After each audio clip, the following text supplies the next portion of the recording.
Merci. Donc, en discussion commune, un troisième amendement, le 142, Madame Céline Brulin. Merci, Monsieur le Président.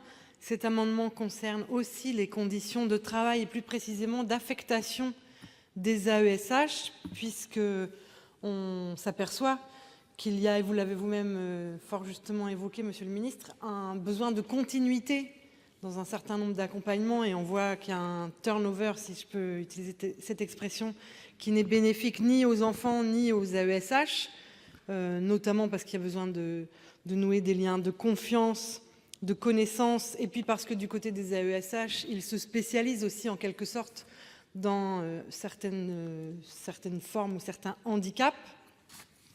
Mais j'ai bien conscience en disant tout ça que...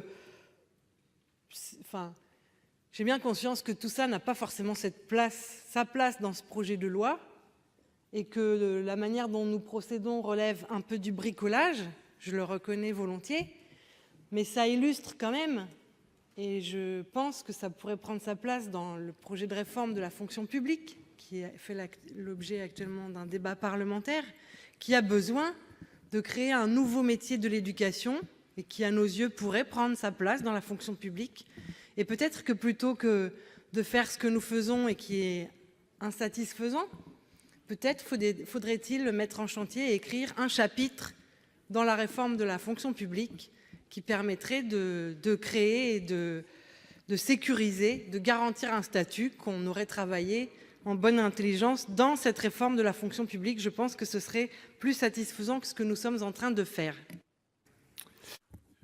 Merci, Monsieur le Président. Oui, même avis sur les trois amendements, pour les arguments donnés par le rapporteur et puis par ce que j'ai dit auparavant. Je pense que c'est important de garder cette souplesse dans l'intérêt de tout le monde, y compris des AESH.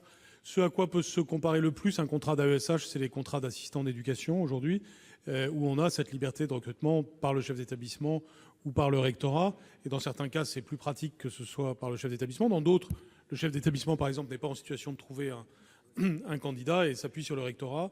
Je tiens à préciser qu'au mois de juin, nous enverrons une circulaire qui cadrera l'exercice, c'est-à-dire donnera le cadre de gestion des AESH, pour aller dans le sens que j'ai indiqué tout à l'heure, c'est-à-dire une gestion des ressources humaines des AESH qui ressemble le plus possible à ce qui se passe pour le reste des personnels de l'éducation nationale. Merci. Donc,